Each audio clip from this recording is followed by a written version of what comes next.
আসসালামু আলাইকুম। MRI edu পেজে চ্যানেলে আপনাদের সবাইকে স্বাগতম। আমি মোহাম্মদ রাকিবুল ইসলাম বাবু।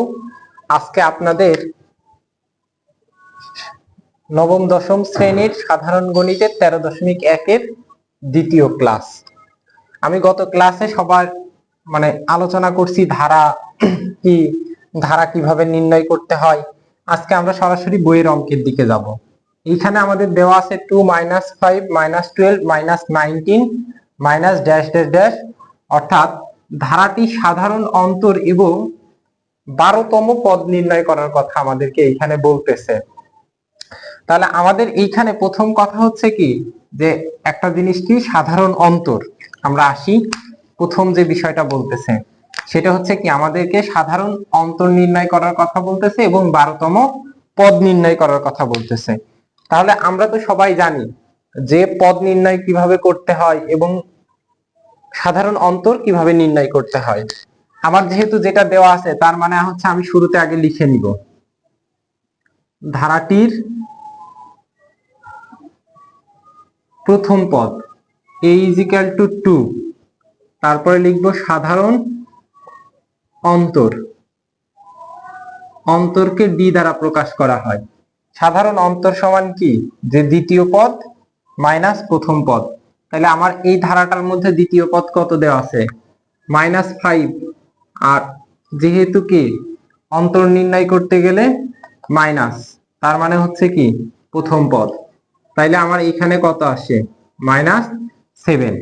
তার মানে হচ্ছে কি, আমি প্রথম যে আমার প্রশ্নটা বলছে, যে কি বলছে, যে সাধারণ অন্তর নির্ণয় করার কথা।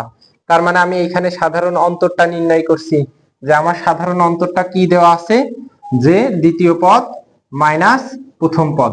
এখন আমাকে 12তম পদ নির্ণয় করার কথা বলছে। তাহলে এখন আমি লিখি যে আমরা জানি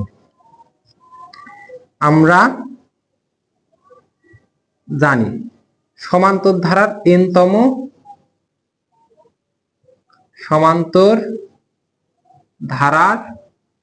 n তম পদ। তাহলে সূত্রটা কি, a + n - 1 * d। আমার এইটা দেওয়া আছে, তার মানে আমার এখন নির্ণয় করতে বলছে কততম পদ, 12তম পদ নির্ণয় করার কথা বলছে। যেহেতু 12তম পদ নির্ণয় করার কথা বলছে, তাহলে আমি এখানে কি লিখতে পারি, এর পরিবর্তে আমরা কত লিখব, যে 2 আর 12তম পদ, তার মানে হচ্ছে কত, 12 - 1। আর এইখানে সাধারণ অন্তর আমরা কত পাইছিলাম, -7। এই যে -7 লিখলাম। তার মানে এটা কত, 2। 12 থেকে যখন 1 চলে যাবে তখন আমার কত হয়, 11 × -7। তাহলে এইটাকে গুণ করলে প্লাস মাইনাসে মাইনাস, 7 × 11 = 77। তাহলে এই যে 77 থেকে, অর্থাৎ -77 থেকে যখন প্লাসের 2 চলে যাবে তখন আমার থাকবে কত, -75। তার মানে আমি এখানে লিখতে পারি, অতএব ধারাটির 12তম পদ -75। এইটাই হচ্ছে পদ সংখ্যা বের করার সব থেকে সহজ পদ্ধতি। আসসালামু আলাইকুম। এখন আমরা তো হচ্ছে পদ সংখ্যা কিভাবে বের করে, অর্থাৎ হচ্ছে কি আমাদের এততম পদ দেওয়া আছে, মান বের করতে হবে, এইরকম একটা অঙ্ক আমরা বা পূর্বের ক্লাসে আমরা আলোচনা করছি। কিন্তু এখন আমরা একটা বিষয় নিয়ে আলোচনা করব কি, যে আমাদের হচ্ছে কি ধারা দেওয়া থাকবে এবং ওই পদের মানটা দেওয়া থাকবে। যেমন এর আগে আমাদেরকে দেওয়া ছিল যে 12তম পদ বা 10তম পদ, 13তম পদ, এরকম পদ সংখ্যা দেওয়া থাকতো কিন্তু মানটা দেওয়া থাকতো না। এইবার আমাদের মান দেওয়া আছে কিন্তু পদ সংখ্যা দেওয়া নাই, অর্থাৎ আমাদের যে n এর ভ্যালুটা, সেই ভ্যালুটা এর আগে দেওয়া আছে কিন্তু এইবার দেওয়া নাই। আমরা এইবার সেই n এর মানটা কিভাবে বের করতে হয়, সেই n এর মানটা আমরা বের করব।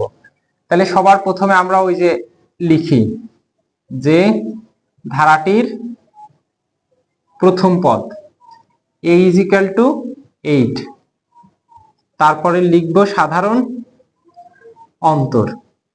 অন্তরকে কি দ্বারা প্রকাশ করা হয়, d। তাহলে 11 - 8, তার মানে কত, 3। তাহলে এইখান থেকে 11 থেকে যদি 8 চলে যায় থাকে কত, 3। এখন আমাদেরকে বলা হচ্ছে ধারাটার কোন পদ 392। এখন আমাদেরকে পদ সংখ্যাটা এখানে বের করার কথা বলছে। আমি যেহেতু তো জানি না যে ধারাটার কোন পদ, তাহলে এইখানে লিখি যে ধরি ধারাটির n তম পদ 392। এখন আমি এটা নিলাম, তার মানে হচ্ছে কি আমি যেহেতু এইখানে জানি না ধারাটার কততম পদ 392, তাহলে আমি এইখানে সূত্রটা লিখি যে আমরা জানি সমান্তর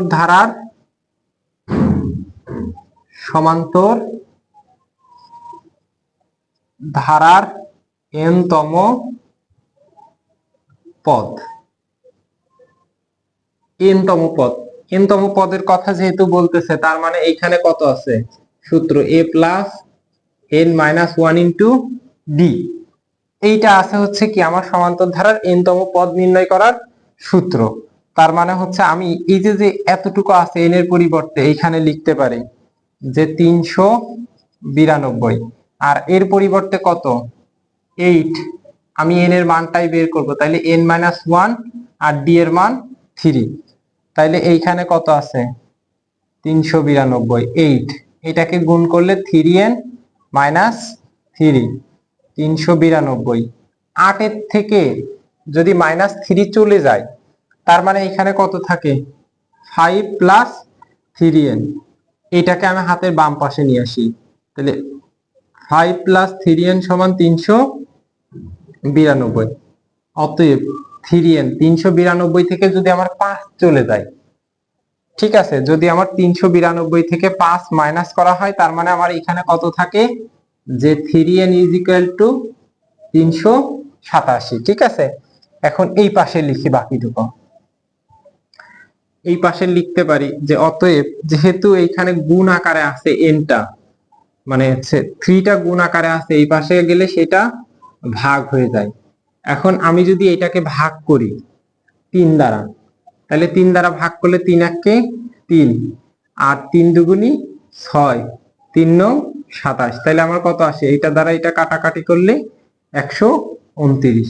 অতএব 129। তাইলে আমার এইখানে যে 392 যে মানটা দেওয়া আছে, সেটা হচ্ছে n এর কততম মান, যে n সমান 129তম পদ হইলে তখন n এর মানটা হবে 392। তাহলে আমি এইখানে সুন্দরভাবে লিখতে পারি যে ধারাটার, এইখান থেকে মুছে দেই, লিখি নিচে যে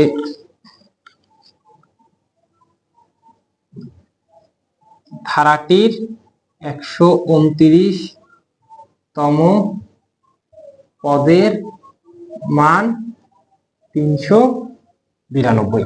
এইটাই উত্তর। ঠিক আছে।